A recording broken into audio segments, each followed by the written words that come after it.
Just the way these. So my notes are actually just right above me here.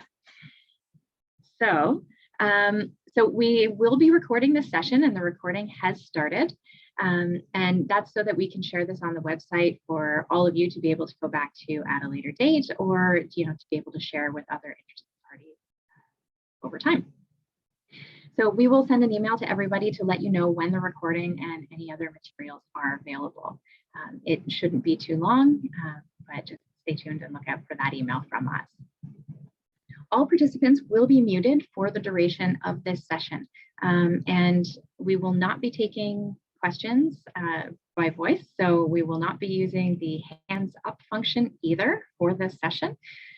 So just reminding you all of that. If you have a question, we encourage you to please put it into the Q&A section. You'll see that down on the bottom of your screen. It's a really great spot to be able to do that because that is the place that we are going to be, as moderators, we're going to be looking out for those questions to be able to deliver to the speakers. But the other thing that's really cool about this is that when one person has a question, there's always somebody else who has the same question. And this gives you an opportunity to upvote questions that you really want to see an answer to.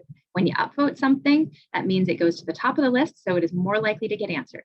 So if you have a question, please put it in. No doubt somebody else has that same question. If you're one of those people who has the same question that has been asked already, please upvote instead of asking the same question again. Yes, any other comments, chatter, general thoughts about life, the universe, and everything, you can feel free to put into the chat, but we will not be monitoring the chat for questions. We will also be posting any links and other housekeeping notes throughout the session into the chat for you.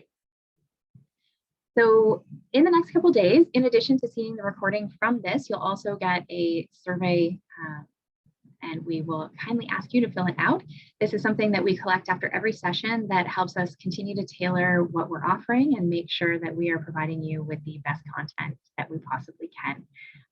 So, please give us feedback on this session, as well as, taking that opportunity to tell us what you would like to see in future. So we are really excited to be hosting this event today. We do have a number of speakers, so please bear with me while I give you brief bios for all of them. And I'm going to do my best to be presenting these bios in the order that you will be seeing them present. So first up is Dr. Soyeon Kim.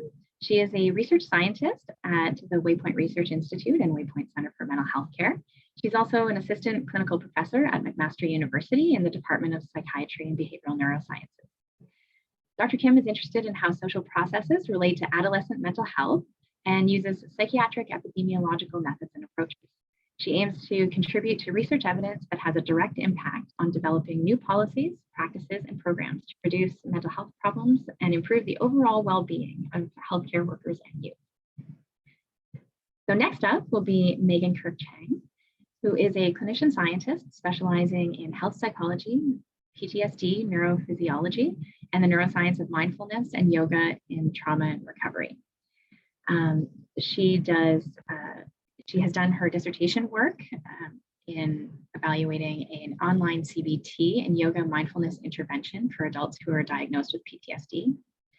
Megan has worked as a mental health coach and is a certified meditation and yoga teacher on the Insight Meditation app, which is the #1 app for sleep, stress, and anxiety. So I think Megan would encourage you all to check out that app. Next up is Nicole Mace. So she is an organizational development consultant at Waypoint Center for Mental Health Care. Her specialty is in the area of leadership development and workplace mental health. Nicole is an organizational leads facilitator, complemented with a background as a facilitator in the Mindfulness Without Borders program. Nicole specializes in program development, implementation, and strategy alignment, and has passion for supporting wellness and focused resilience strategies. So then we have Nicole Adams, who has her BA in psychology and master's in health sciences. During her master's, she dove into health behaviors research stream, where she explored oxytocin and genetic links with overeating behaviors, and has examined other relevant factors such as reward and punishment sensitivity. As a research analyst at Waypoint, Nicole is a part of a dedicated team who is spearheading mindfulness research projects at the hospital, investigating the impact of virtual mindfulness programs for youth and frontline workers, which of course you're going to be hearing about some of that today. And then two populations, so those are two populations who are at heightened risk for mental health issues during the pandemic.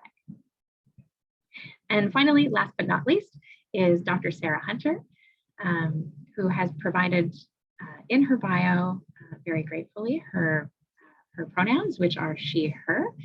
You will see my pronouns are also on my title here. So Dr. Hunter is an emerging researcher, mindfulness practitioner, learning strategist, and Ontario certified teacher.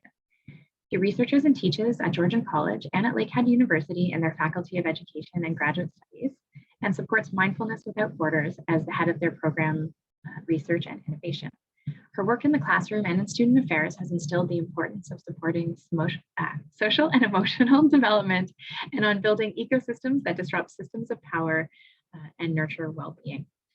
So we have a wonderful panel of speakers today. I encourage you to give them all a warm welcome.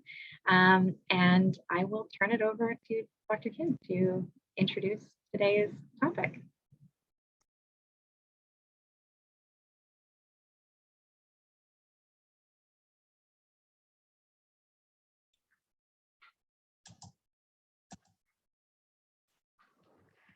Hello, everyone. Thank you so much for being here and for your valuable time this morning.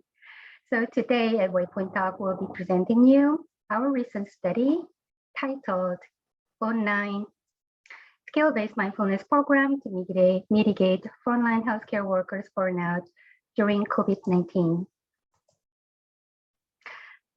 Okay, so this is the sequence of our presentation today. First, I will briefly overview the context of our study and then tell you the objectives of our study. After that, we'll talk about what mindfulness is, how it works, and this will lead us to present you our quantitative and qualitative methodologies and findings. We'll wrap up today's Waypoint Talk highlighting the recommendation and take-home message. And we'll be gladly taking your questions and try to answer all of your questions at the end of the talk today. So context, why are we doing this? So basically, you may all know that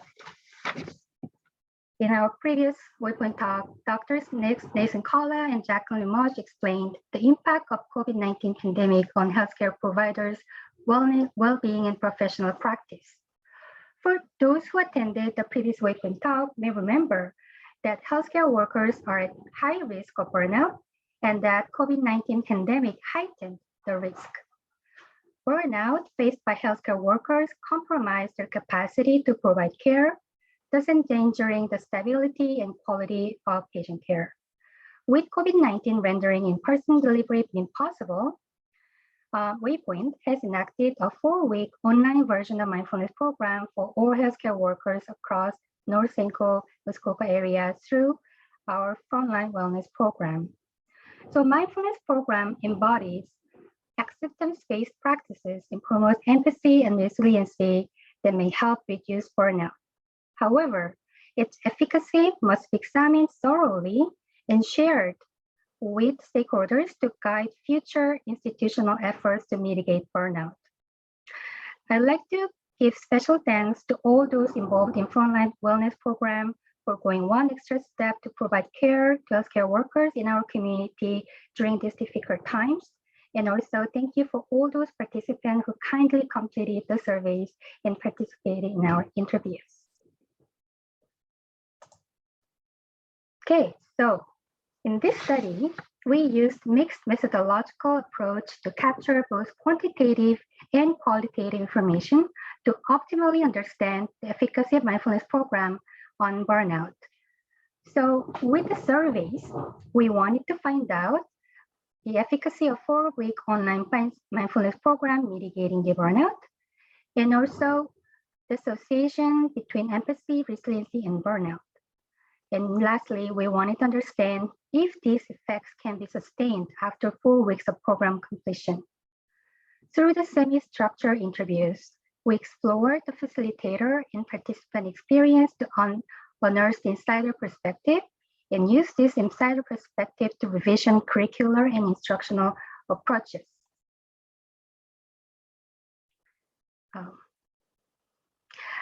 Okay, so I'm sorry about this. So before we go in depth with our study, I think it would be very important to establish a clear understanding of what mindfulness is and how it works. So for this special mission, I'd like to give the stage to our keynote speaker, Kirkchang. Please take away.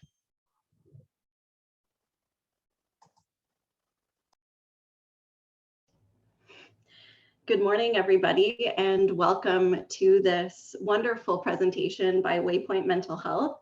My name is Kirkchang, and I first just really want to acknowledge the team at Waypoint for this incredible research that they have conducted local in our region. When we look at evidence-based practices, we typically look at peer-reviewed evidence outside of this local area.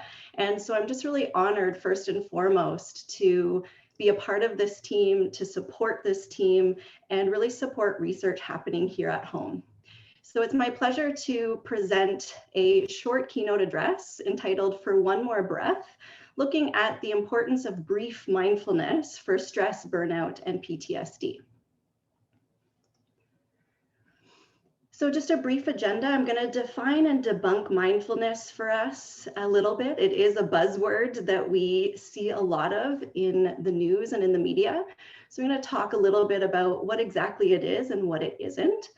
We're going to look at the impact of unresolved chronic exposure to stress on our brain and body, explore the neuroscience of mindfulness. So what is it actually doing on the inside? And discuss the protective factors of a practice of mindfulness and even very short bouts of mindfulness. And then we'll discuss, well, how much mindfulness do I need to do in order to gain benefit? So that's where we're headed today. So mindfulness, as I said, has become a buzzword, and it's a multi-billion-dollar industry across the globe right now. It would be remiss for me to not acknowledge that the roots and foundation of mindfulness are from our Eastern ancestors, traditionally in Buddhist practice. However, what's really important when we think about the practice of mindfulness is that it really is something that is secular. It's something that is for everybody. There doesn't have to be a faith or religious component, and it's not a special added thing that we need to do. We already have the capacity to be mindful. It doesn't require us to change who we are. So Jon Kabat-Zinn is well known for the well-known 8-week mindfulness-based stress reduction course. And this is where we're going to use his definition of mindfulness. He refers to mindfulness as awareness that arises through paying attention on purpose in the present moment, non-judgmentally, in the service of self-understanding and wisdom. And what I like about this definition is that it's really about being in the here and now. When we are worrying about something in the future or we're ruminating on something in the past, we are not in the present moment. So the practice of mindfulness really is about anchoring to this present moment. We typically do that through an anchoring, and that is generally our breath awareness, paying attention to our breath. And that's what mindfulness really is. Let's just see some questions in the chat box. So anyways, so I just want to ground us in the secular definition that it's really about paying attention on purpose. So it's really important to differentiate between the stages of stress exposure, what it can lead to, very briefly. So oftentimes the word stress gets a negative connotation when in fact stress is a very normal part of our daily lives. Apologies, Megan. I'm sorry to interrupt your flow. We have a number of questions happening in here saying that your slides aren't moving. So I'm not sure if you've been advancing your slides or not, but they're not showing up. So we may need to, I don't know if we need to reset the slide share here, but. How are we now? Good, we can see this now. So it says stress, burnout, trauma. Okay, my apologies, not sure what happened there. Okay, so we're going to look at the spectrum of stress exposure. And as I mentioned, when we hear the word stress, we typically think of it negatively. But as human beings, we are very, very resilient. In fact, probably part of your day-to-day has involved a few different stressors. Maybe you realized you weren't on mute today, or maybe you were stuck in traffic, or maybe you wondered, did you actually turn off your stove? So every single day, we are designed to go through a different number of stressors. We mobilize into action. We have this incredible nervous system that mobilizes us to help us prepare and handle the stress. And then we're able afterwards to discharge that stress and return to homeostasis. What I want to emphasize about stress is that it's not always negative. There's something that we know to be called eustress, and eustress refers to really positive experiences in our day. The birth of a child, weddings, a laughing episode with a colleague. These might mobilize our nervous system and put us in that stress response, but it's not a negative outcome always. On the flip side, we look at chronic stress exposure linked to burnout. And so for the purposes of this presentation, burnout really refers to that chronic exposure to stress that has not been addressed or managed. And it's not necessarily the fault of the individual. There could just be such an overwhelming demand of stress exposure that it's almost impossible, it seems, to really get ahead of that. Burnout is work-related or related to obligatory tasks, so in the workplace, but also caregiving in parenting roles or caregiving for elder loved ones. And the difference between stress and burnout is that burnout is that inability to bounce back. It leads to extreme exhaustion or depletion, this overall sense of cynicism, and really a large disconnection with yourself and the world around you. And then on the far end of the spectrum, we have what's known as trauma or possibly post-traumatic stress disorder. And this is where the intensity of the stress stimulus is so extreme or potentially life-threatening that it's actually linked to more extreme physiological responses in the body. So if you're looking at this next slide and, oh my gosh, thinking, wow, there's a lot of text on here, that's on purpose. As I was preparing for this presentation, I really wanted to sit with what are the work-related stress exposures that frontline healthcare workers have been exposed to in this last year. I'm sure this is not an exhaustive list, but if you look at 2 or 3 different ones, there are a multitude of different stressors that our heroes, our frontline workers, have been exposed to during this COVID-19 pandemic. And so naturally, it makes sense why we have to really be mindful of how do we support our frontline workers. They're more at risk of burnout just by very nature of the work demands, but also the emotional and sociological stress that they're exposed to because of the pandemic. So just briefly, when we look at our stress physiology, the red line that you see on that graph refers to our sympathetic nervous system. The blue line refers to our parasympathetic nervous system. These are the 2 branches of our autonomic nervous system. So as I mentioned, when we have a stress, we move into sympathetic dominance where we have that stress reaction. We increase our heart rate, our blood pressure rises, our pupils dilate, more blood flow goes to our muscles to prepare us for action. And then after the stressor has left, we rebound with our parasympathetic rest and digest response. So we're able to complete the stress cycle and return to homeostasis.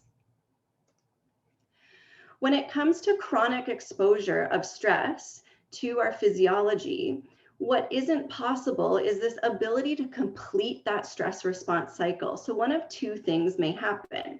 You may have the experience of feeling stuck on, where you have this tremendous, overwhelming feeling of anxiety, panic, exaggerated startle response, this restlessness feeling, sleeplessness or insomnia.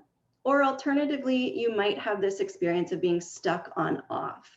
And this is where you have that flat affect or extreme exhaustion. You can't seem to mobilize or get yourself going.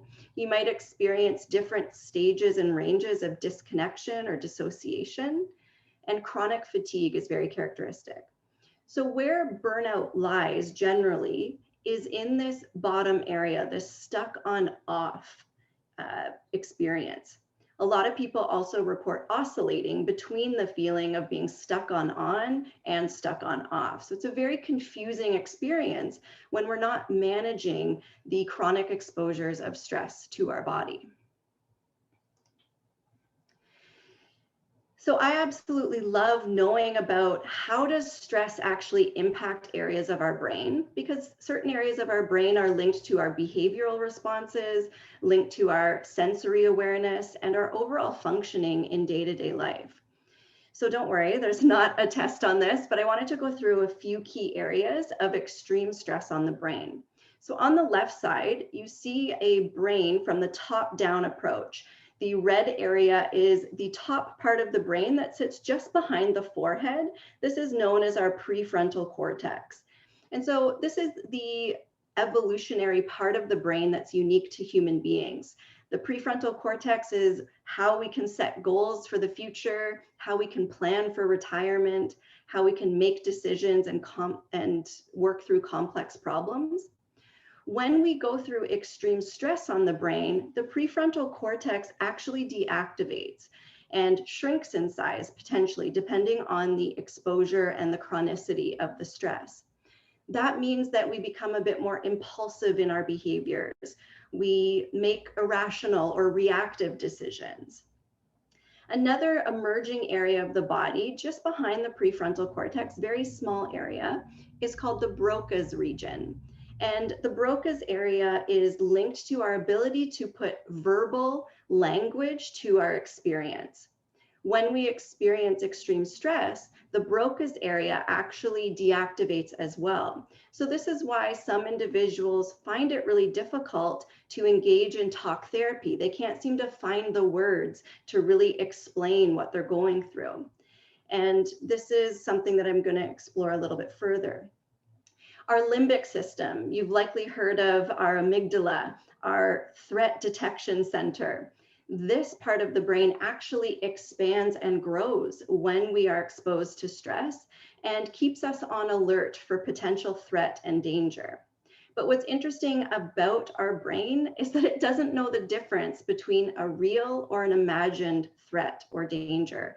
So we can essentially think ourselves into a stress response, which is more common and likely for folks that have this chronic exposure to stress. So I wanted to share some personal research from my doctoral dissertation that shows the long-term impact of stress exposure on our physiology. So these two graphs look at heart rate across a short period of meditation, and then looking at respiration rate in the blue line below. So in the top part of that image, you will see a participant who has no history of post-traumatic stress disorder or mental health condition like anxiety or depression. You can see this beautiful variation in the heart rate. We see on the in-breath, the heartbeats become a little quicker together, and on the out-breath, the heartbeats begin to widen. You can see alternatively on the bottom part of your screen that a participant with clinical PTSD, there's no variation in the heartbeat. It's just rapidly beating across the breath cycle.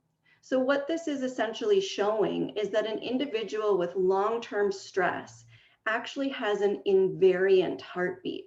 What we want, what is a measure of health, is a very flexible heartbeat. We want that heartbeat to shorten on the in-breath, and we want it to expand out on the out-breath. So we want that variability. So I love this image because we have to really be mindful of what might happen on the inside if we're not taking care of ourselves or managing our stress. I love this quote: burnout is a bone-tired, soul-tired, heart-tired kind of exhaustion that this incredible research team has aimed to address. And almost everything will work again if you unplug it for a few minutes, including you. This quote by Anne Lamott always catches my breath because I love this emphasis on even a few minutes can make a difference. So how does a practice of mindfulness, how does breath awareness, how does mindfulness meditation help restore our brain and body? Let's look at the neuroscience. So according to Chang in 2015, there was a beautiful collection of studies and reviews of functional MRI looking at the neuroscience of mindfulness meditation on brain regions. How do brain regions activate and how do they deactivate when we practice mindfulness? And there's 4 major areas that mindfulness really does help restore for individuals. The first is attention control. With the practice of mindfulness, we are more able to cultivate better concentration, focus, and attention. And the regions of the brain that this is involved in is our anterior cingulate cortex and our hippocampus. Our hippocampus is a really important part of the brain that's involved in memory recall. And oftentimes with chronic stress, our memory seems to decline a little bit, and our focus, our ability to pay attention also gets compromised. So with the practice of mindfulness, there is evidence that these brain regions actually regenerate again very quickly and allow us to have a bit more attentional control. In addition, emotional regulation. So I talked about the prefrontal cortex just behind the forehead and our limbic system, that emotional detection center. When we practice mindfulness, we actually reactivate our prefrontal cortex, and it actually has been found that the gray matter within that region increases in size. And we actually return the amygdala to its normal size. Instead of being inflamed or overactivated, it returns and shrinks in size back to its normal function. And so this allows us to better detect danger. So not everything will feel like a threat in our system. It allows us to respond as opposed to react, and really just allows us to optimally function in our social interactions and our behaviors, both personally and professionally. There's also been evidence that the practice of mindfulness improves self-awareness, this ability to look inwards and be aware of our sensory experience, the way that we view and perceive the world. And a brain region here is known as the insula. And the insula is linked to our interoception. So really, interoception refers to understanding what are the inner sensations of our body, what are the messages our body is sending to us, like hunger, anxiety, fear, getting out of danger. We're better able, after a practice of mindfulness, to accurately listen to our body cues. And then finally, behavioral impulse control. Referring again to the prefrontal cortex, we have this capacity after the practice of mindfulness to better react and respond appropriately in our day-to-day lives. A really, really fantastic meta-analysis that was conducted in 2014 by Fox and colleagues didn't just look at functional MRI, but looked at morphometric neuroimaging. So actually looking at how does the brain increase or decrease depending on meditation practice. And so they analyzed 123 brain differences from 21 different studies, looking at over 300 meditation practitioners. Structural differences in 7 different brain regions were proven with a moderate effect size. So that means it's quite substantial evidence that the practice of mindfulness does alter brain structure. But what was really the most compelling evidence was the causal effect of mindfulness being linked to short-term meditators. And short-term meditators were defined as novice or new to the practice that had only practiced mindfulness for 6 to 60 hours, depending on the intervention structure. So not very much mindfulness overall. And this was linked more so to alterations in brain structure than long-term meditators. And I thought that was really relevant for today's presentation, because oftentimes we think, well, what is 5 minutes going to do for us? Or if we practice once, is that really going to do anything? And what this fantastic meta-analysis found is that differences similar to those after brief mindfulness were also observed in long-term practitioners.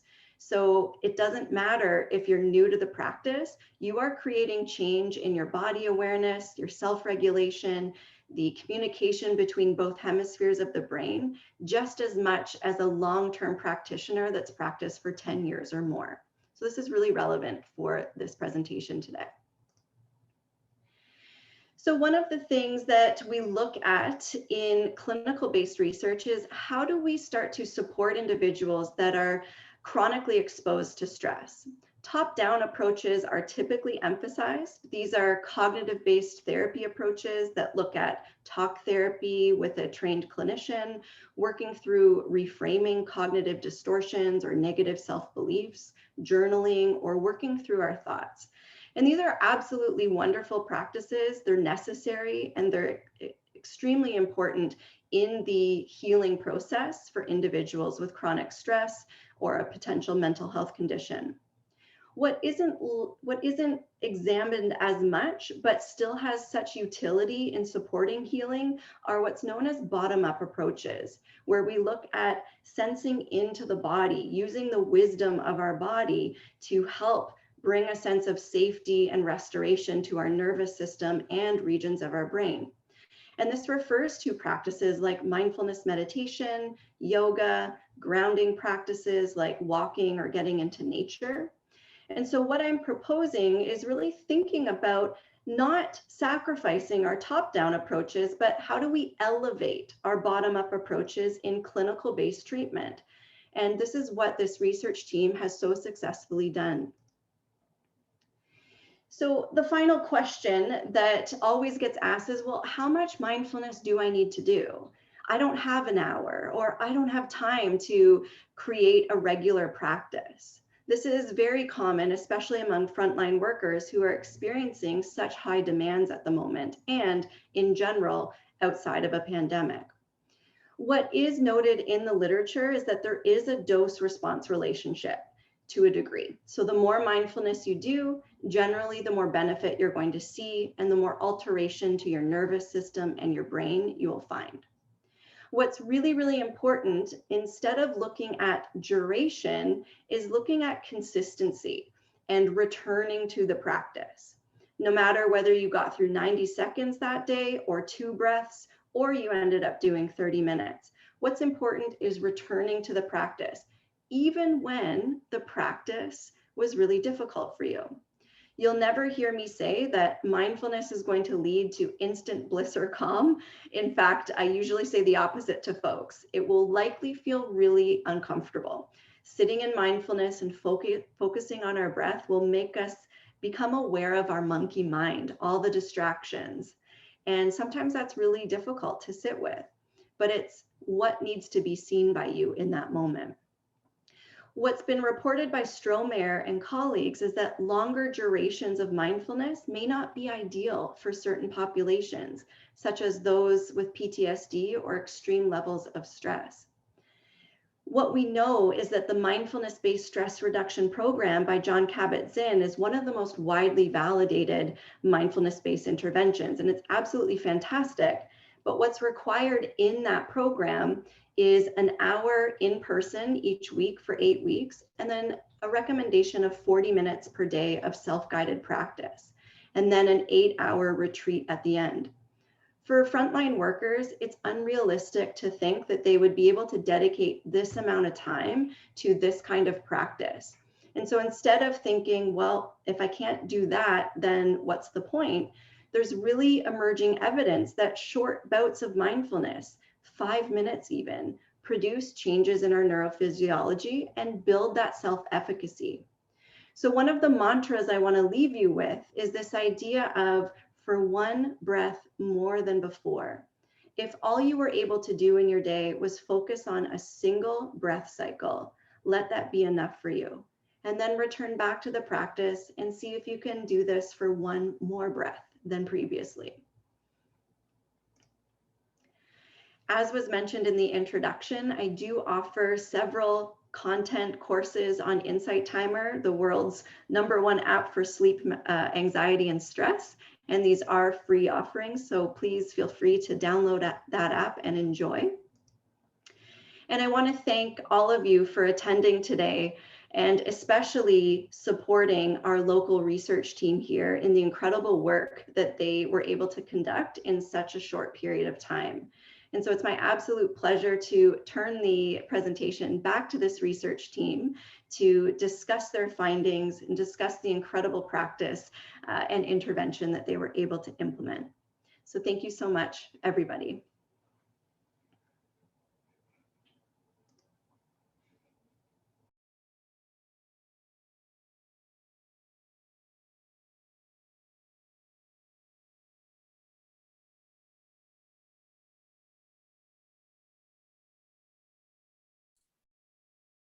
Hello, everyone. Again, my name is Nicole Mace, and I'm just going to share with you a little about the program that we used in the study.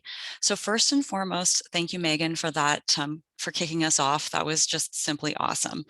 And I just want to move us to a place where we usually begin within the program where we check in with ourselves.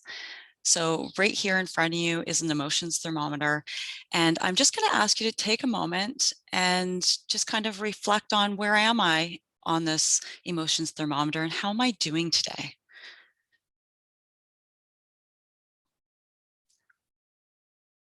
Where might I fall on this emotions thermometer, and what emotion would describe how I'm feeling right now? And certainly I invite you to use the chat box if you want to share. You don't need to, but simply it's taking a pause and honoring ourselves and just kind of checking in with ourselves and knowing that there's no right or wrong, no good or bad, simply information. And it's information we can use to determine, how our day is going to go, and just simply information that's nice to know. So thank you. I see a few people have shared in the chat box. That's wonderful. And I encourage you to keep checking in with self throughout the presentation and the day.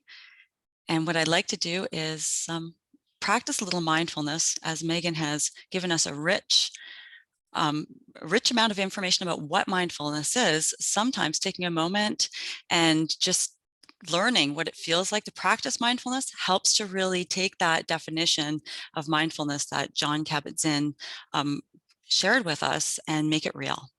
So I'm going to invite you to practice with me. And what I'm going to ask you to do is just adjust yourself in your chair wherever you are. If you need to close a door or window to provide yourself with a safe space to practice for a few moments, we're going to practice the breath. And I'm just going to invite you to get comfortable in your chair and draw your attention away from your busy mind. I think Megan called it a monkey brain. And draw all the way down to your feet.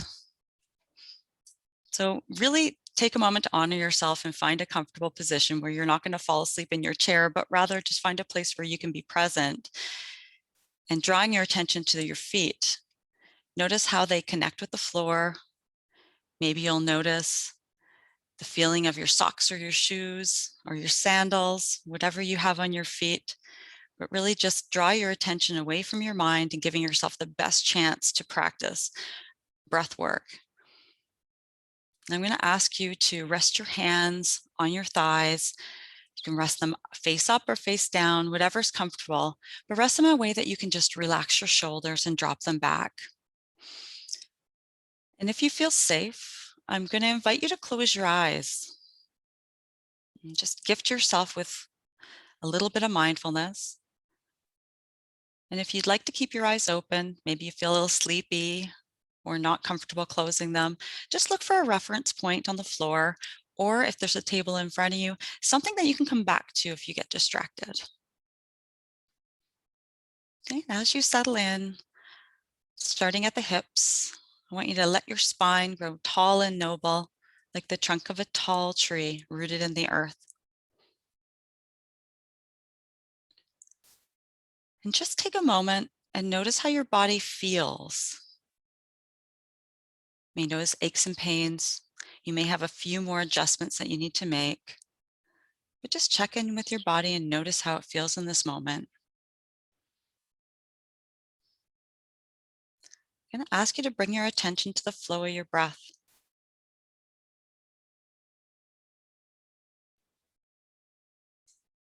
Knowing that you don't need to breathe in any special way. Your body just knows just what to do. It knows how to breathe.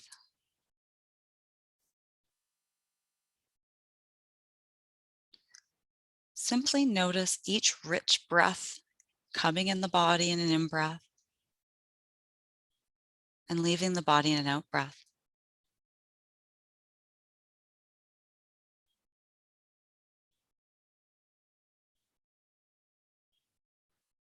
If you notice your mind gets caught up in thoughts, concerns, emotions, body sensations, just know that that's completely normal. Notice what's distracting you and gently and kindly let go without judgment. And you can do that by redirecting your attention back to your breath.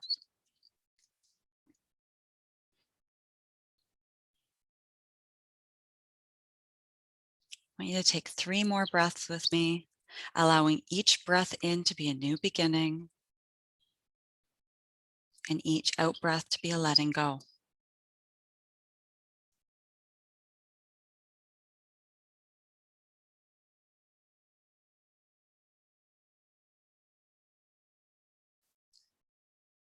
And when you're ready, slowly draw your attention back to your surroundings. You can do that by fluttering your eyes open, looking around the room, taking a moment to check in with your feelings and seeing, what was that like for me? What was it like to ground myself in the breath right now? Was I feeling calm and peaceful? Or was that a moment that was kind of difficult for me, maybe a little frustrating? Again, knowing that there's no right or wrong here, it's just simply taking notice, what was that like for me to practice? And how can I look at it with curiosity to understand what it was like for me? And reflect on, how could I use that practice in my everyday? How could I use it to transition from work to home, or from one conversation to another? How could I use that to help ground me in my day so I'm present in the now? And with that little bit of intro, being present in the now and grounding in the workday, I'd like to now talk about Waypoint's mental health strategy and how we landed here today. So what you see in front of you is part of Waypoint's journey that began about 2015, when Waypoint decided to embark on a mental health strategy by implementing the National Standard for Psychological Health and Safety in the Workplace. This was an opportunity for Waypoint to look at different support structures, systems, and services, and what existed in the organization, and how could we refine that, develop and integrate more services to really strengthen the mental health strategy. And you'll see there under training, resilience was in that pillar was a key focus for the organization. The Waypoint Wellness Program was already in place, but there was opportunity to add more and build more resilience in the workplace. And that's where mindfulness came in. That's where there's no opportunity to cultivate a culture of mindfulness in the organization. And that started about 2016, when the organization started to look at different mindfulness opportunities and how it would work in the organization. So this is part of the journey where Waypoint started and started to implement this 12-week mindfulness ambassador program in the organization. And this was something that was hugely successful. it saw a huge response, lots of registrations, and it was quite apparent that mindfulness at Waypoint was going to be a really solid program that we could use to support our employees' mental health. So one way to sustain that program was to take the Mindfulness Ambassador program and have internal organizational facilitators. That way we had people who could reach all the aspects of the organization to bring the program throughout the organization and to sustain it moving forward. It was an opportunity to just kind of look at how can we use mindfulness in every aspect of the organization. For example, in patient programming, some programs use the MAP program today to support our patients. And in leadership development, how can we use mindfulness to support our leaders? So let's take a look at how Waypoint used this existing structure that was already in place for a while to then look for the bright spot that we're already doing something really well and respond to COVID-19. So what you see in front of you here is a graphic that captures Waypoint's three-prong approach of a mental health strategy to support the frontline staff during COVID-19. You can see here, Waypoint took a step back at what already had in existence in the organization and took a look at what could we develop, what could we revise, and what do we need to retool. And mindfulness was one of the retooled approaches that we could use. That was a program that was applicable to a diverse audience and had a broad application. So meaning you could use it in many aspects of your day in life. It wasn't only specific for work. So it just made sense to give that a try and see how well received it was. Again, I'd mentioned earlier that there was an existing pool of facilitators. So we had facilitators already trained on site that we could use to retool the program and have them then teach the program where they were already comfortable, they're already familiar, and they're already experienced in the organization. So let's take a look at the retooling. So what did we do to retool this program? First and foremost, the original program was an in-person model.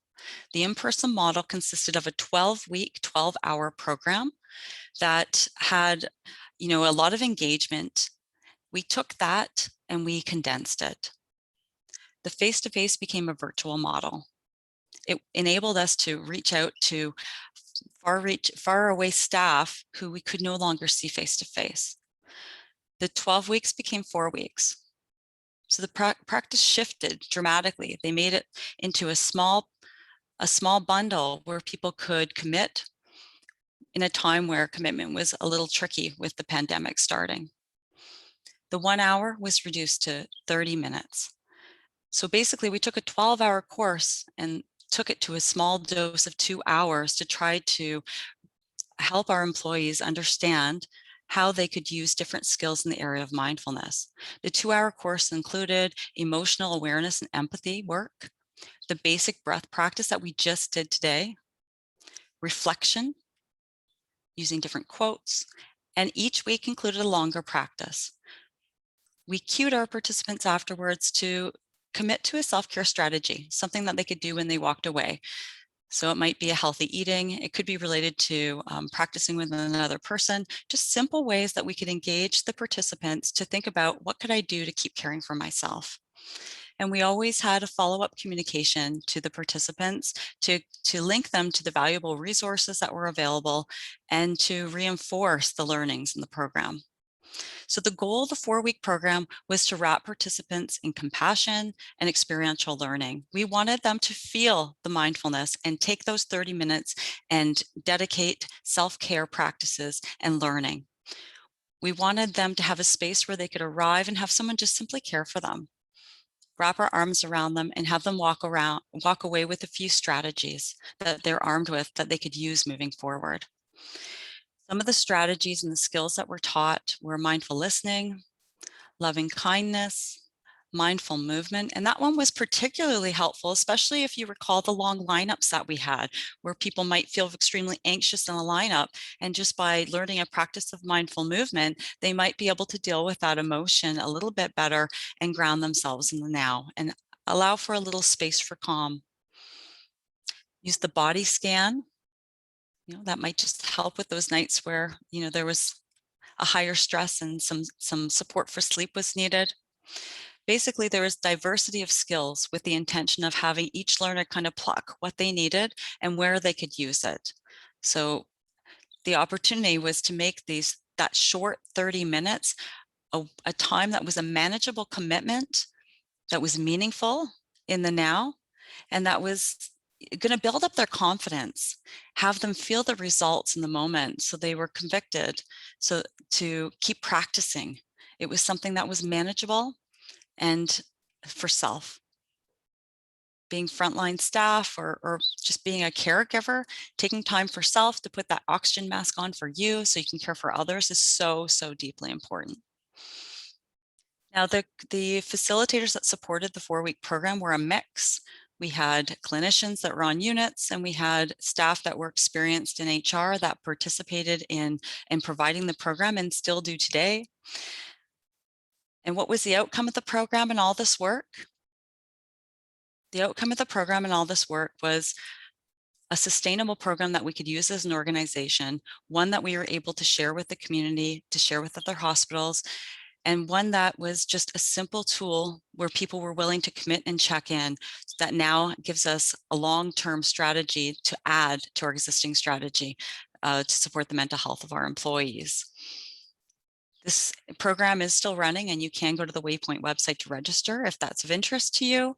And it's one that will be a permanent faucet within the wellness programming moving forward. So I hope I've provided with you a little taste of what the mindfulness program offers, as well as how we retooled it. And I'm going to turn it over to Nicole to talk now about the study.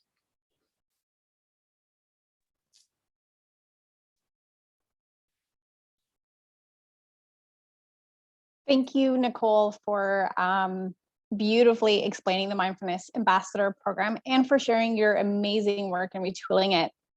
So hi, everyone.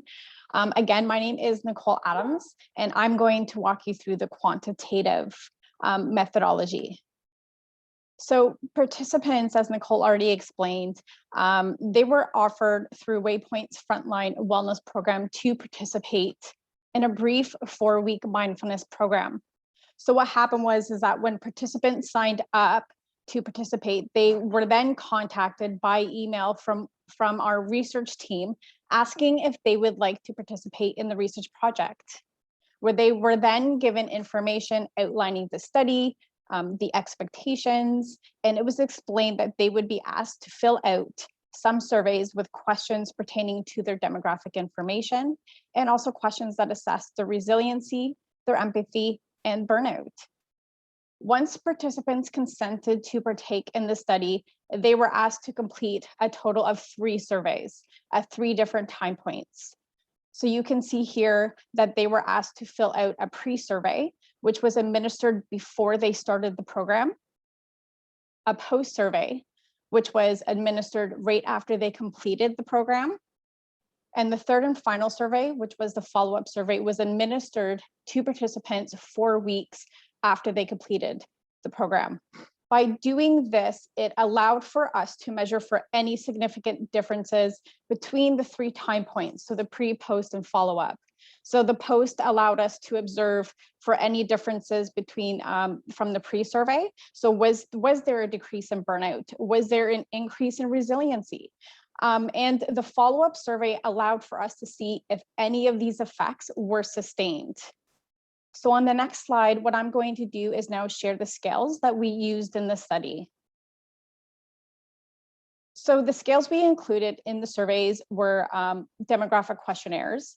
They were included in the pre-survey only, which we asked questions such as age, gender, the previous participation in mindfulness programs. So did they have any previous mindfulness experience, and also years working as a qualified healthcare professional or just in the healthcare field. To measure the resiliency, we included the Nicholson Mcbride Resilience Questionnaire, so the NMRQ. This is a 12-item abbreviated version of the NMRQ to assess the capacity to bounce back from extreme occasions or even triumph in the face of hardship. To measure their empathy, we included the Interpersonal Reactivity Index. So this is a 28-item scale assessing 4 components of empathy. So one being empathetic concern, which is described as a feeling emotional concern for others. Second is perspective taking. So this is cognitively taking the perspective in of another. 3 is fantasy, so which is the emotional identification with characters from books and or films. And 4 was personal distress, which is the negative feelings in response to the distress of others. To measure the burnout, we included the Maslach Burnout Inventory, the MBI. This is a 22-item scale designed to measure 3 aspects of burnout. The first is emotional exhaustion, so feelings of being emotionally overextended and exhausted by one's work. Second is depersonalization. So it's an unfeeling and impersonal response towards recipients of one's service, care, treatment, or instruction. Third and last is personal accomplishment, which is feelings of competence and successful achievement in one's work. So on the next several slides, I'm going to walk you all through and share the demographic data. So our sample consisted of healthcare workers across the North Simcoe-Muskoka region of Ontario. And as stated before, participants were those who were enrolled in the abbreviated version of the MAP, so the 4-week online program that Nicole Mace walked you all through. This was, as I said before, offered through the online frontline wellness program offered by Waypoint. And I just want to note quickly that in order for us to boost the survey completion rate, what we did was that we offered an incentive. So it was an e-gift card that was a token of appreciation and gratitude after they completed the post and the follow-up surveys. So in our sample, 93% were women. For age, what we did was we grouped it into 3 age groups. So we had 30 and younger, 31 to 50, and over 50. And what we found was that 53.8% of participants were between the ages of 31 and 50. We also asked participants to indicate how many years they have been working in the healthcare field. And 50% of participants reported that they have been working in healthcare from anywhere up to 10 years. We asked participants about the type of support that they provide in their job. So whether it was directly working with patients, so this was face-to-face support, or virtual care or non-clinical support, so such as IT, research, or administrative. And what we did was that we grouped the responses either into direct care or indirect care. And we found that 53% reported that they worked in direct care. So this is, so they work directly with patients. We also wanted to have a better understanding if and how many of the participants had any previous mindfulness experience. And we found that 64% had no previous mindfulness experience before they took the program. So when participants took the program, they were asked to voluntarily practice mindfulness on their own time. So it kind of like as takeaway exercises. As such, we asked participants how often they practice mindfulness on their own time in the post and the follow-up surveys. And the majority of the participants indicated that they practiced mindfulness on average 1 to 3 times per week. And we found this in the post and the follow-up. So 65% indicated 1 to 3 times per week in the post, and 69% indicated 1 to 3 times per week in the follow-up. And last, as I mentioned before, you know, as we've been alluding to the fact that this is a brief 4-week program, we really wanted to understand how many sessions did they attend. So we wanted to know and identify how many sessions each participant attended out of the 4 sessions, and 55% of participants attended all 4 sessions. So that's it for me. I'm now going to pass the stage over to Dr. Kim, who's going to share with everyone the results of the study. So thank you.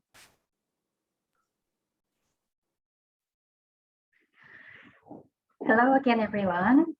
Thank you so much, Nicole, for your excellent description of the measures and procedures of this quantitative component of the study. So now I'm going to tell you more about the burnout status for Muskoka area healthcare workers. So as Nicole briefly described, the burnout is categorized within 3 sections. So one is the emotional exhaustion, which is more like feeling emotionally drained, used up at the end of the workday. Depersonalization, like a cynicism, is, for example, they would ask, work is hurting me emotionally, more callous towards other people. So personal accomplishment is ask items like questions, can easily understand how others feel, deal very efficiently with problems at work. As you can see in this table, we found that almost half of our healthcare workers in our region feeling high level of emotional exhaustion. And I can also tell you that in terms of cynicism, feeling that work is hurting me emotionally, more callous towards other people, we see that more than half of our Muskoka area healthcare workers are in the low range of depersonalization or cynicism. We also found, in terms of the personal accomplishment, the majority of our healthcare workers feel high in terms of their accomplishment for items such as, I can easily understand how others feel, deal very efficiently with problems at work.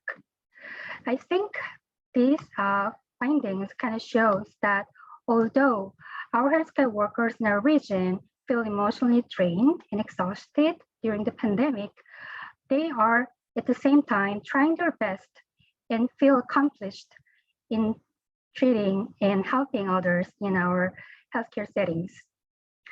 So in terms of the mean score, we can see again that most of the people are in the moderate range of emotional exhaustion. As you can see, it is up to 26 score, average score, but we have 26.15. So it means like it's almost like high level in average. In average, they are categorized as low level of depersonalization and moderate level of personal accomplishment.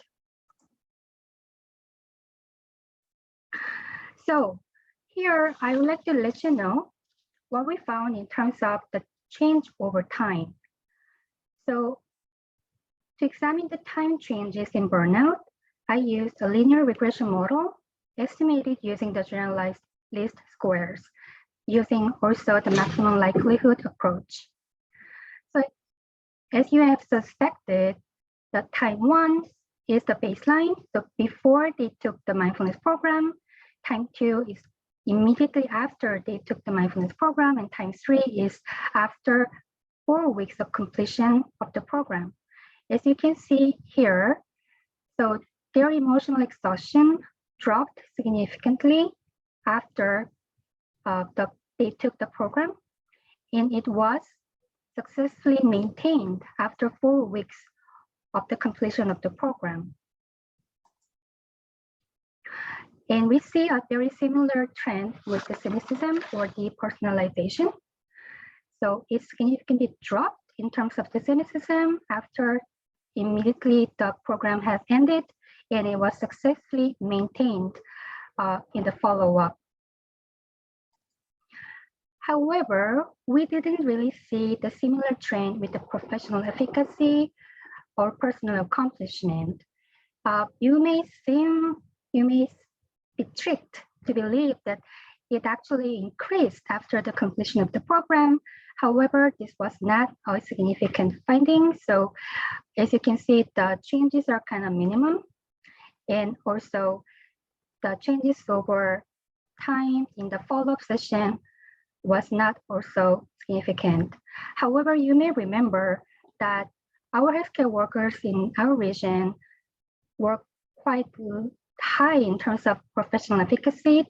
They were already feeling very accomplished in their work even before they took the mindfulness program. Next, I would like to guide you through about the factors that contributed to burnout. So here you can see the demographic factors that Nicole described earlier that have potentially contributed decreasing the emotional exhaustion. Here we can see we included the age, years work, and whether they were providing direct or indirect care, number of sessions they attended, and years of experience in the healthcare setting. And we also included the times they practice mindfulness practices. So, and also we included the time, the post and follow-up in comparison to the baseline. What this graph is telling you is that compared to never practicing, those who practiced 1 or 3 times per week and those people who practice 4 to 7 times per week significantly decrease their emotional exhaustion, meaning that the time they practiced on their own had a significant impact in decreasing emotional exhaustion. In this graph, we are trying to show you whether the resiliency and empathy had an impact in decreasing emotional exhaustion. As you can see in this graph, those people who were categorized having the strong resiliency compared to developing the lowest level of resiliency, and those people who were categorized as exceptional resiliency, they were more associated with the decreasing emotional exhaustion. In terms of empathy, the perspective taking and empathetic concerns were significantly associated with emotional exhaustion. Just to recap, perspective taking is some items like, I sometimes try to understand my friends better by imagining how things look from their perspective. So empathetic concern is more like in items, I often have tender, concerned feeling for people less fortunate than me. So in the next slide, I'm gonna go over the demographic factors contributing to cynicism. As you can see, the only significant factor that contributed in decreasing the cynicism was practicing 4 to 7 times per week. In terms of empathy and resiliency, these 2 factors was not contributing to cynicism in a significant way, but I would like to remind you that cynicism and personal accomplishments were not something that our healthcare workers were having a problem with to begin with. So the baseline was quite in a good range. In terms of professional efficacy, again, 4 to 7 times per week contributed in increasing the professional efficacy. And again, strong and exceptional level of resiliency and perspective taking and empathetic concern were the factors that contributed in increasing professional efficacy. As a summary, so what all these findings are telling you is that the 4-week skill-based online mindfulness ambassador program significantly reduced the burnout, especially in terms of emotional exhaustion and cynicism. Number of mindfulness practices were important in decreasing the burnout, empathy, perspective taking, empathy concern in terms of resiliency. The strong and exceptional level of resiliency were strongly associated with burnout. So with these quantitative findings in mind, I'd like to invite Dr. Sarah Hunter to guide you through with her qualitative findings. Thank you very much, Dr. Kim. So now we'll shift our gaze to the participant and facilitator voice that we unearthed during the qualitative component of this study. So let's begin by briefly exploring the methods that were used. So first, the qualitative component of this study worked to meet the needs of the partnering agencies, both Mindfulness Without Borders, who developed the 12-week MAP program and supported the 4-week retooling, and the folks at Waypoint Center for Mental Health Care who were using this program. After collaboratively securing funding, we engaged a research advisory Health, composed of an informal group of stakeholders, including people from both Mindfulness Without Borders, Waypoint Center for Mental Health Care, and others that were supporting this project. And this allowed our research to be conducted on, for, and with people, reframing the participant and community as an active collaborator. Together, we developed the qualitative research instrument. In total, we conducted 14 interviews with participants and facilitators, conducting thematic analysis. The participant and facilitator voice added depth of understanding to the quantitative data, ultimately strengthening the 4-week MAP program and the participant experience. It's important to note that the semi-structured interviews we conducted were conducted in late April through to mid-May. This was referred to by many healthcare workers in our study as the height of the 3rd wave. So let's explore the participant experience in greater depth.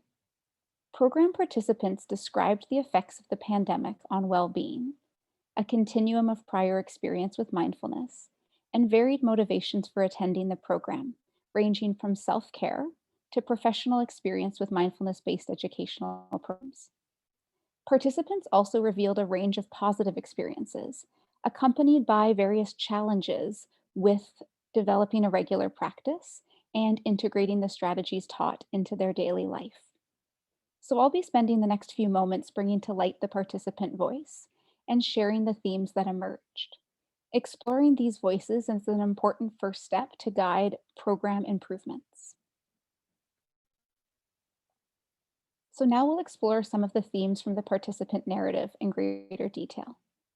So when asked how the pandemic was impacting well-being, participants mainly shared the devastating toll, which is significantly heightened for those working to provide direct and non-direct care, and those assisting in the work of healthcare. There were also a few positive ways that the pandemic supported well-being, yet these shares were very limited, and they were limited to the benefits of working from home and the opportunity to spend more time with family and spouses. These benefits were not shared widely in terms of the positive benefits, but the challenge negative benefits did span the entire population surveyed. And for many, the story of how the pandemic was affecting their well-being was vividly recounted as having a negative toll on them. The effect of well-being was described as incremental, which means that participants explained that it was heightening and intensifying over time. As one participant shared in the quote shown here, "I didn't find there was any real mental break between wave 2 and wave 3. I didn't feel that I refilled my cup in between the two. It was almost just like wave 2 went right into wave 3 and there was no mental break.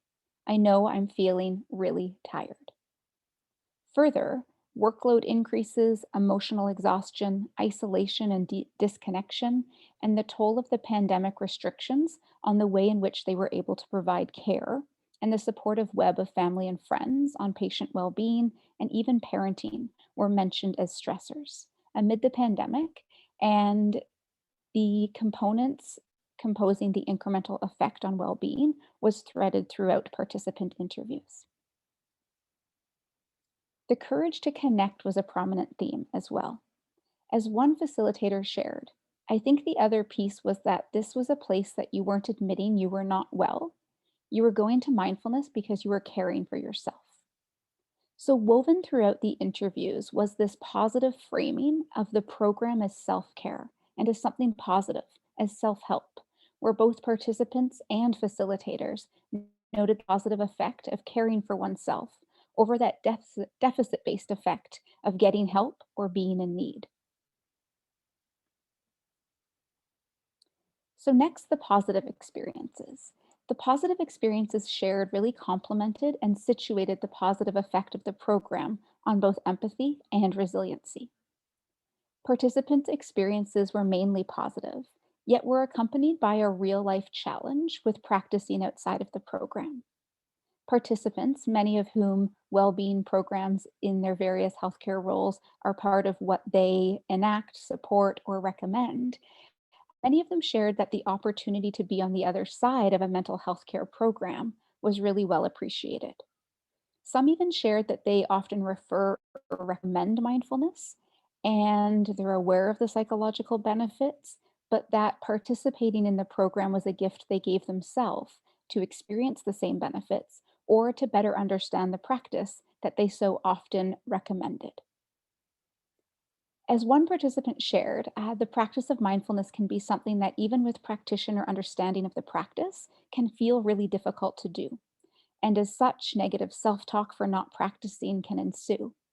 So the 4-week program really flipped the script for participants, helping them better understand the importance of taking time for self care and self compassion, supported by their employer's support of them attending the program.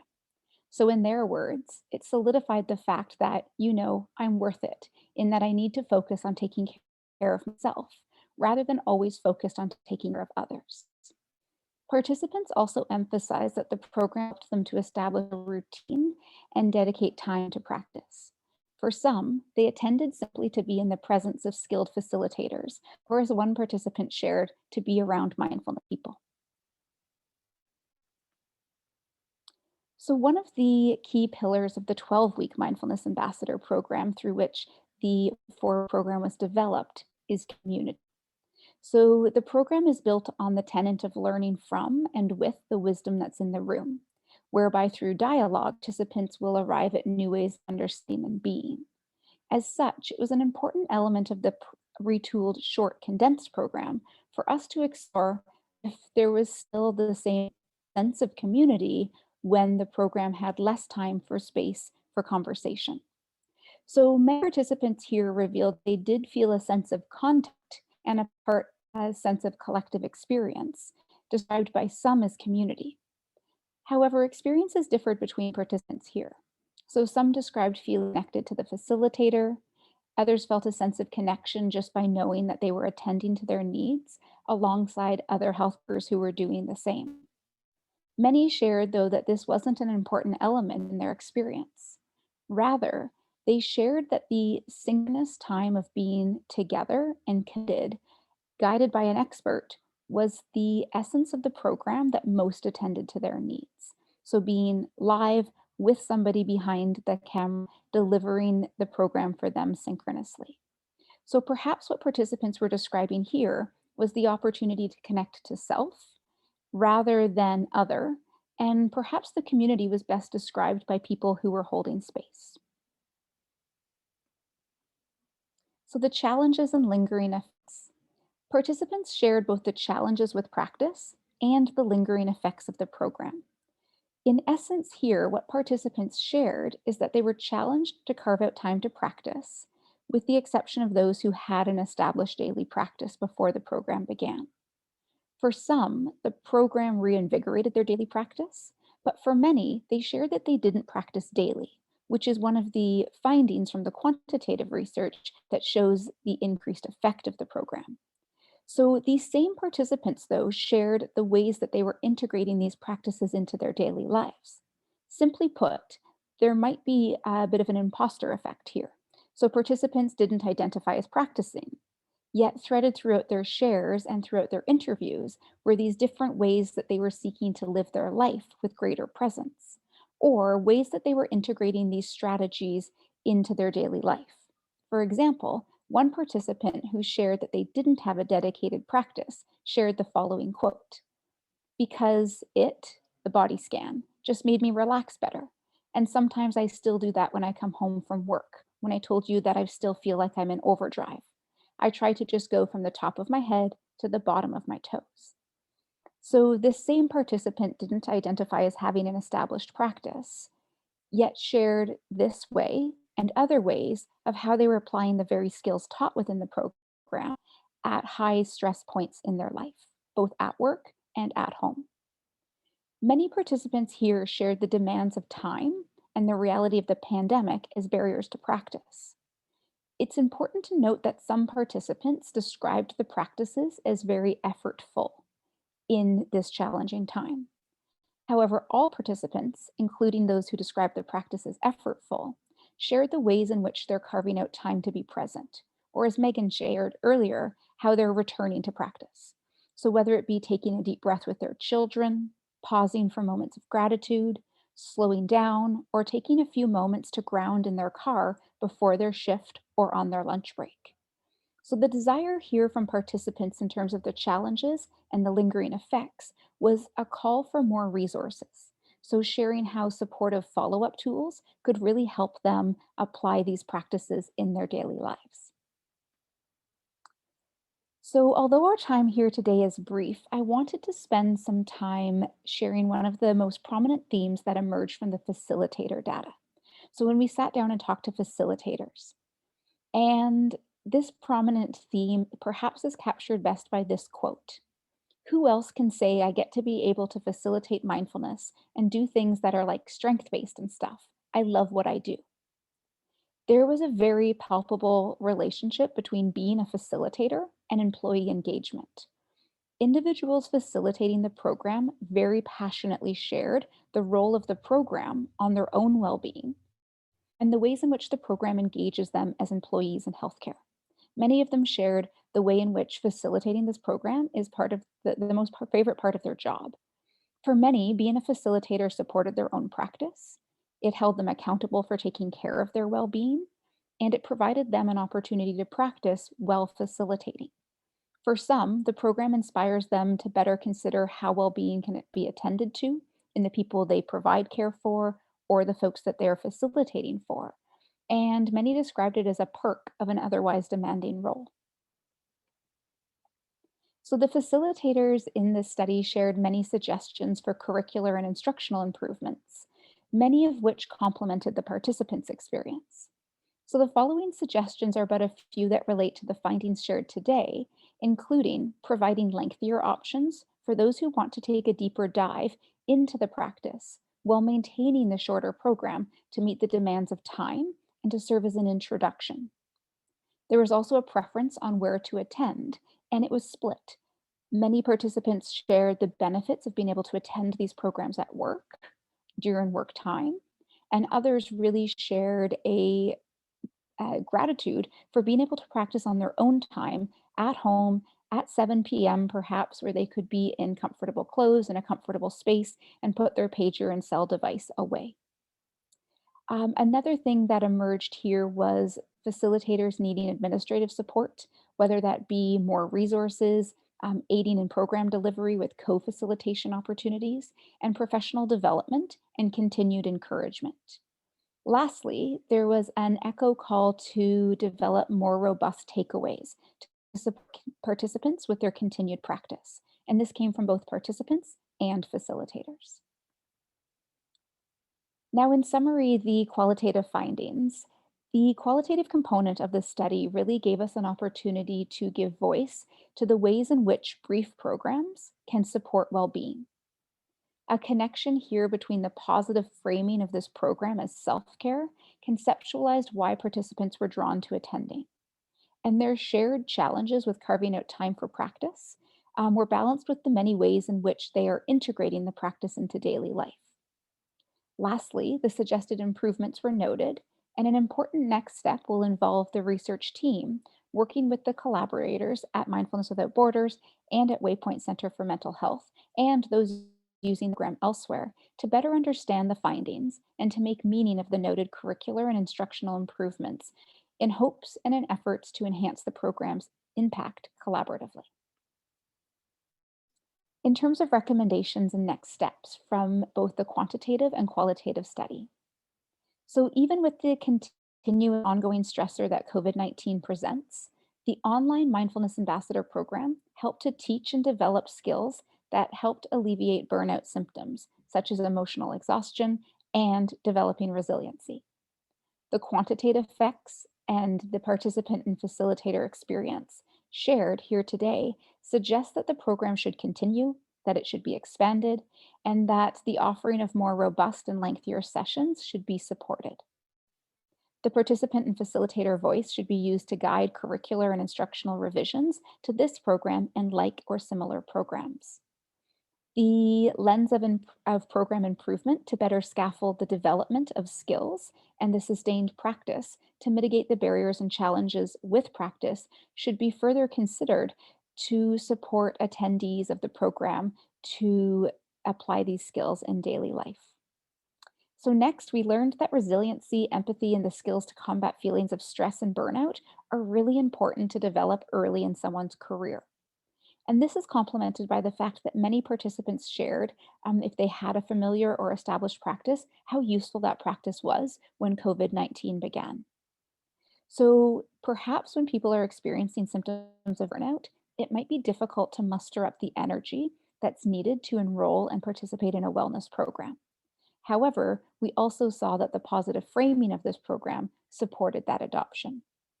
As such, we truly believe as a research team that programs similar to the MAP or to the 4-week retooled program used at Waypoint should be considered in health studies education and in early career development training. It would always be interesting to investigate the potential effects of this program on healthcare students and on new professionals, particularly in relation to their intentions to quit and professional retention and absenteeism. Longitudinal studies that follow healthcare workers over time should be explored and would be a goal of this team as well as comparative studies. As Megan so beautifully set the stage earlier, looking at how much mindfulness is needed, this study's revealed that a very small dose can have a large effect. So the smaller condensed programs should also be compared to the lengthier, more robust programs to look at the difference of the experience. And we'd like to leave today with a takeaway to share that brief programs can move the needle on well-being. If there's any one thing you take from today, we hope this is it. The dose relationship that Megan introduced earlier helps us better understand the neuroscience behind why even a small amount can move the needle. And evidence from this study further affirms that even in the midst of a pandemic, short, brief programs can awaken resiliency. The 4-week skills-based program significantly reduced burnout in healthcare workers. The MAP success was attributed to the number of daily mindfulness practices, and being able to integrate these practices into personal and professional life is extremely important, reaffirming the importance of pursuing efforts to support our healthcare workers' continued practice. Lastly, we saw that this program has far-reaching implications.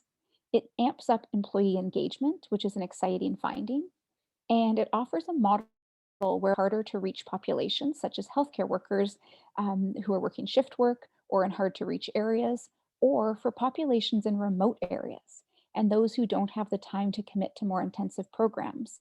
They can be supported with a program like this. So now I'd like to turn it back to Nicole Mace, who's going to set the stage for our question and answer period with another brief practice. Thanks, Sarah. So, the key takeaway messages are that a few minutes of mindfulness make a difference. And I really like how Megan quoted, aim for 1 breath more than before. So let's aim for 1 breath more than before and just take 5. So what I'm going to ask you to do is find that comfortable position that you found in the beginning when we shared a practice together. And I'm going to ask you to put your hand in front of you. And you don't have to put it in front of you like I am up in my face. You can put it gently down in front of you so you're gazing towards your hand. What you're going to do is take your hand and take the opposite finger, and you're going to trace your hand as we take 5 breaths together. Trace up for a breath in, trace down for an exhale. Are you ready? Okay. Comfortable position, take a breath in and release. Breath in and release. Rich in breath and long out breath. Rich in breath and out breath. And one more time. Take a breath in and release. And gently guide your attention to how you feel in this moment. And I'm going to ask you to bring to mind, while we pause in this moment, in the now, something that you're grateful for. One thing that you can be grateful for right now.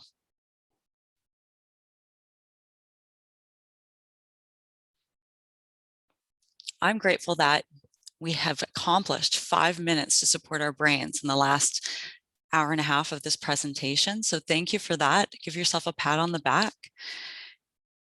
And I'm going to encourage you to try to sort through how you could encourage and wrap mindfulness into your day, how you can build yourself up for success by intentionally planting mindfulness practices to retrain your brain in your day. We just did that in an hour, 5 minutes, 2 practices. So you've already accomplished a lot. So what I'd like to do is, on the topic of gratitude, as we took that moment to feel grateful and to be grateful for something in the now, demonstrate gratitude by thanking all the people who made this possible. So firstly, I'd like to acknowledge our collaborators. So you can see here a big thank you to our collaborators, Georgian College, McMaster University, Mindfulness Without Borders, huge supporters, and Waypoint Center for Mental Health Care. Without collaboration, this wouldn't have been a success. So thank you. And thank you to our funders. And Holly Archer, I want to put a plug in here for all your support.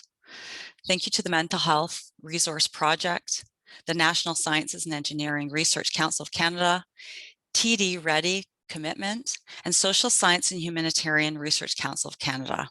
Without your support, this research wouldn't have been possible. So a moment of gratitude for all these collaborators and supporters, and for this awesome team that I've been gifted to work with. And thank you to each person that took the time to come today. And I look forward to your questions. Thank you.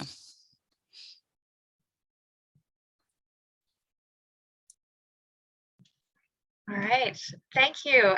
That was a wonderful presentation. You covered a lot of ground, and we do have some questions for our panelists. So the first one, I think I'm going to direct this one to Nicole Mace to answer. So we had a question asking if this program is available for community agencies to participate in. Absolutely. If you go on the Waypoint website, you'll see a link to an Eventbrite registration, and it's open to anyone who would like to participate. Great, thank you. Our next question is, and this may be one for Soyeon possibly. Has there or will there be a statistical comparison of the results of your ambassador program study with the data on individualized provision of mindfulness teachings elsewhere? Thank you for the question, but could you please rephrase one more time the question, please, Laura? Sure. So has there or will there be a statistical comparison of the results of the ambassador program study with data on individualized provision of mindfulness teachings that have been done elsewhere? So to be honest, I'm not quite sure what you mean by the individualized provision of the mindfulness practice. But if you mean the face-to-face, more like a traditional format of the mindfulness program, I'd like to say thank you for the idea. That is definitely one route that we would like to pursue in the future research. Of course, it is very important to kind of compare whether there is a difference in terms of how we deliver this program, whether it's like abbreviated or traditional length, whether it's online or it's just offline. So we will know definitely what the differences are once we conducted the program. But unfortunately, during this pandemic, in-person meetings are kind of prohibited. So we will have to wait until the pandemic is over to do our next challenge in research. So to clarify, Soyeon, the ask was about individualized rather than delivery by group. So so they mean a one-to-one instead of in person. So whether, you know, maybe that's a virtual delivery or in-person delivery, but group versus one-to-one. Sorry for misunderstanding that. Oh, no worries. Of course, yeah, but I think it's a very interesting question. And I understand that there are many types of mindfulness programs out there. And there are many other programs that are similar to mindfulness program, like yoga, like CBT, DBT. There are many other interventions, like Megan introduced, top-down, bottom-up. And it is very important to really understand how they differ in terms of the impact and efficacy of the intervention. There might be pros and cons, and it'll be very interesting to be able to find that out. Thank you for the idea. Okay, our next question is a great one, and that is, Are there opportunities for students of psychology or research analysts to get involved in the research that's presented today? So before maybe Soyeon provides an answer to this, I would just share that the Waypoint Research Institute is often hiring for students or taking on volunteers in different capacities. We will likely be posting for some new positions coming up shortly. So, please keep an eye out on the Waypoint Center for Mental Health Care job board. But specifically about this project, I'll let Soyeon answer that one. Well, thank you so much for your interest and motivation to be working with us in these projects, and really appreciate it. But like Laura said, there has to be some kind of more research institutional perspective to that. So when we are hiring research analysts or research students, it will be through our department rather than myself. So please keep your eye on our posting for the jobs and for either research students, research analysts, or research scientists, and we'll be more than happy to work with you in every research projects that we are doing together. Thank you. Oh, I see that Sarah has her hand up. Yeah, and if I could layer in for the students that are interested in exploring the work of mindfulness and the efficacy of mindfulness, is becoming familiar with the practice is a great entry into that work as well. I know at Mindfulness Without Borders, there are many students who elect to take facilitator training and become a certified facilitator or partake in programs to develop and establish a personal practice, which gives them a really good insider view of the potential of the practice, its applications, the different audiences and populations that it's used with. And that can also be something worth exploring if this is an area that's piqued your interest in terms of research. And I am also very aware that I made a plug for research opportunities for students and research analysts at Waypoint Center for Mental Health Care, but I am also going to make a little plug for Georgian College here. So they do have their own research division there. So there are often opportunities that are coming up. And if you're a student in psychology, they also have a postgrad program, the research analyst program. Fantastic. We often hire a lot of research analysts who graduated from that program, and there are co-op opportunities in it as well. It can't recommend it highly enough. Yeah, they graduate great folks. And I think that is all the questions from our attendees today, unless there's some late breaking ones that are going to come in right now. So maybe I will ask a question to our folks here. Could all of you sort of, from your perspective, maybe let me know what's next for the research that you're doing? So, Megan, you have been doing research on neuroscience and neurophysiology of mindfulness. What would be coming next for you? Sarah, what's next for you at Georgian? And Soyeon and the Nicoles, what is next for you for this at Waypoint?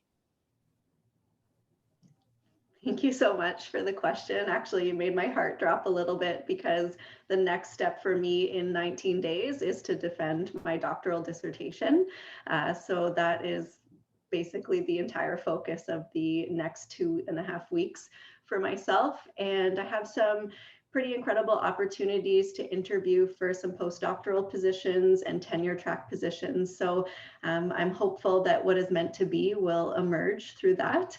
And I just am really grateful to have the opportunity to connect with an incredible research team here. And I just wanted to thank each of you individually as well for the fantastic work that you've done, again, here at home in our local region. It's just an honor. Congratulations, that's an amazing achievement. And we know that you're going to do amazingly at your dissertation defense. So congrats. Maybe I'll call on Sarah. Yeah, thank you very much, Laura. So I continue to support the projects that Soyeon and this marvelous team are carving out at Waypoint, both in my role at Georgian College when we are concluding the NSERC study and at Mindfulness Without Borders, where we are working really hard to build facilitator capacity to support the continued studies that that Soyeon will talk about next. But as I share that, I share the same gratitude and best luck for you, Megan. It was great to have you here today to really set the stage with some of that, the neuroscience and understanding the practice, both for us as a research team and for all of the participants. So Soyeon, maybe you'd like to elaborate on the studies and projects that I'm supporting you with. Thank you so much, Sarah and Megan. I truly appreciate all your fantastic presentation that you really put so much effort into. I can really see your contribution, collaboration, and efforts. That was very, very grateful I am. In terms of the next steps, so our research team, including Nicole Adams and Nicole Mace and others who are not presenting today, especially with Sarah from MWB's perspective, we are really trying to expand and provide this marvelous mindfulness program to use in our community. So at the moment, we are recruiting our participants from the Norsenko Youth Wellness Hub to participate in the 12-week online MAP program. And so we'll be trying to enhance their social emotional capacity through the mindfulness program and to provide some support to those youth who are in isolation, who are disconnected, who really wants to have a stage where they can share and learn from each other through the practice that we showed you today. So if there is anyone who might be interested in participating in this marvelous program, please don't hesitate to contact us. I feel like I'm promoting my next study, but please contact us without hesitation. Thank you. Don't worry, I opened the door for everyone to promote what they're doing next, so that's great. So we do have another question, and this is related to the question around the one-to-one versus group delivery.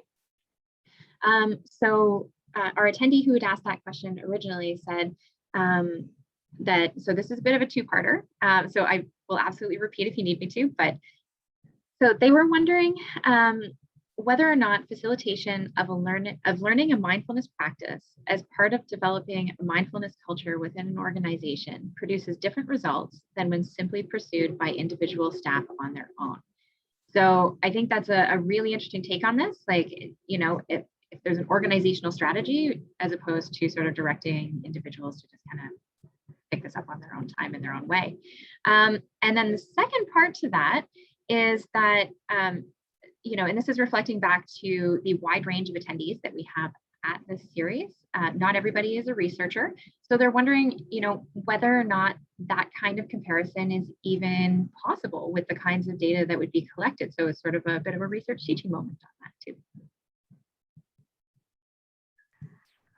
So I will defer the first question to Nicole Mace and Sarah Hunter, because Nicole Mace represent, you know, the lead in terms of providing the program in organization like at healthcare settings, and Sarah Hunter represent a facilitator who are also facilitating the program to individuals in a more private and more, I don't know how to put it, but non-organizational, but an organizational. So she and they too may have a better understanding of how to answer the first part of the question.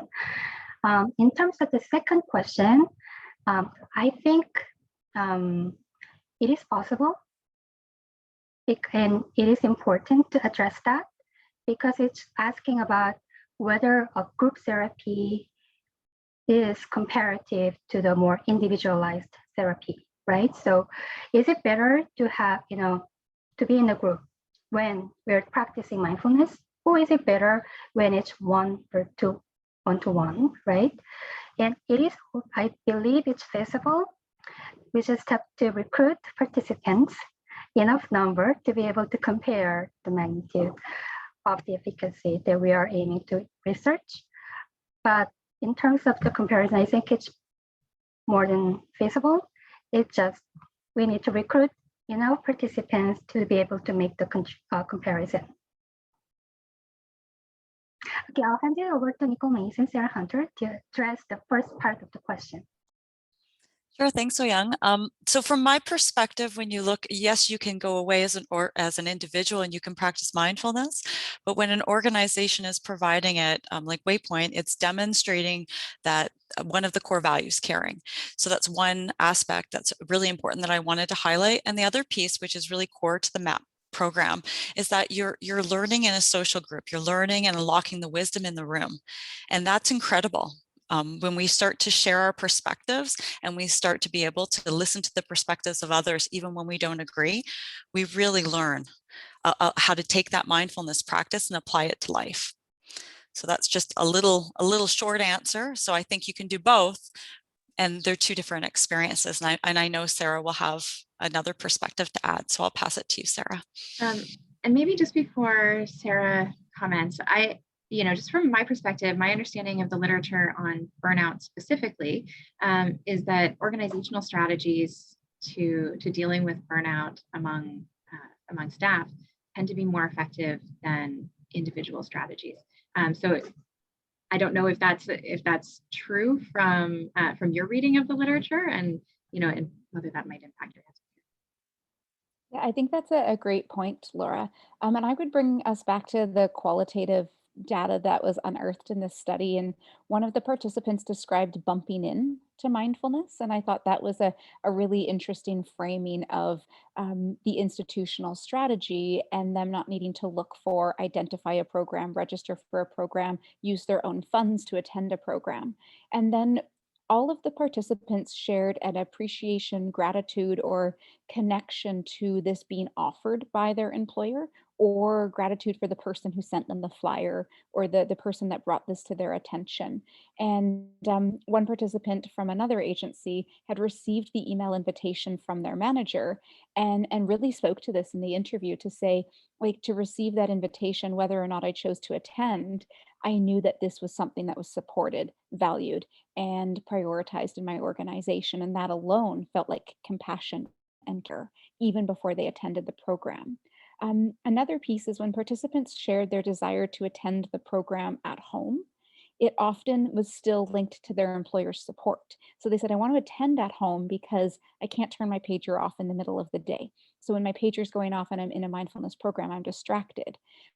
But I really appreciate this being offered where I can attend in the presence of other healthcare workers. So they saw the value of the institutional organizational effort, even though they wanted to attend on their own time and in their own space. So it definitely was a thread throughout the participant narrative that the institutional initiative of this event was an important component of the experience.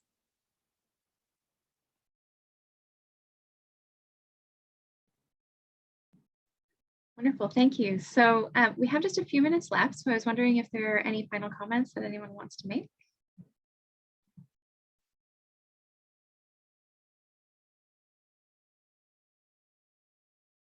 Well, I just want to give thanks on behalf of the research team who were so hard working in preparing this presentation and in collaboration in the research that we carried out so far. I'd like to thank for those people who are remaining with us. And it has been a long presentation. And thank you so much for being with us and for listening and for being interested in our study. And the communication door is open. So however and whenever you want to contact us and find more about our research about, and also in terms of the collaboration and partnerships that you have in mind, please contact us and we'll be happy to continue the conversation with you. Thank you very much. Great, thank you everyone. Wonderful presentation. We're getting comments in the chat box saying how much people have enjoyed this. So thank you very much for your time today and a wonderfully cohesive and interesting presentation. I'd like to remind all of the attendees that we will be sending out in the coming days a link to the evaluation for today's event.